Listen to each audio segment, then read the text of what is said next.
গেল কয়েকদিন ইরান ও ইসরায়েলের হামলা পাল্টা হামলায় দুদেশের মানুষই ব্যাপক ক্ষতিগ্রস্ত হয়েছে। ইরানের সর্বোচ্চ নেতা আয়াতুল্লাহ আলী খামেনির মৃত্যুর খবর ছড়িয়ে পড়ার পর প্রতিশোধের আগুনে জ্বলছে ইরানের বিপ্লবী গার্ডের সদস্যরা। এই যুদ্ধ এমন পর্যায়ে গড়াচ্ছে দেখে মনে হচ্ছে ইরানকে কোনোভাবেই থামানো যাবে না। যুদ্ধের শুরুতে ইরান সৌদি আরব, দুবাই, কাতার, বাহরাইন সহ মধ্যপ্রাচ্যের মার্কিন ঘাঁটিগুলোতে তাণ্ডব চালিয়েছিল, কিন্তু এবার তুরস্কে মিসাইল হামলা করেছে ইরান। ইরান ও ইসরায়েলের যুদ্ধে এখন পর্যন্ত যুদ্ধবিরতির কোনো আশা দেখা যাচ্ছে না।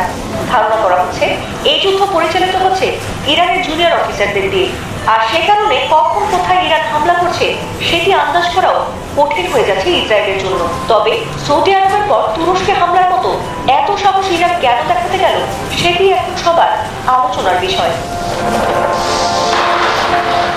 তুরস্কে সরাসরি কোনো মার্কিন সামরিক ঘাঁটি নেই, তবে দেশটিতে পশ্চিমা সামরিক জোট ন্যাটোর ঘাঁটি রয়েছে।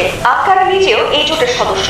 এ কারণে সেখানে ন্যাটোর ঘাঁটি সহ বিভিন্ন স্থাপনা রয়েছে এবং সেগুলো যৌথভাবে ব্যবহার করা হয়ে থাকে।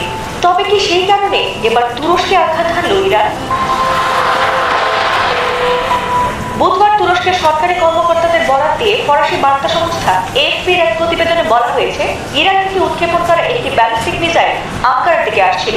সেটি তুরস্কের আকাশসীমায় প্রবেশের আগে ন্যাটোর আকাশ প্রতিরক্ষা ব্যবস্থা রুখে দিয়েছে।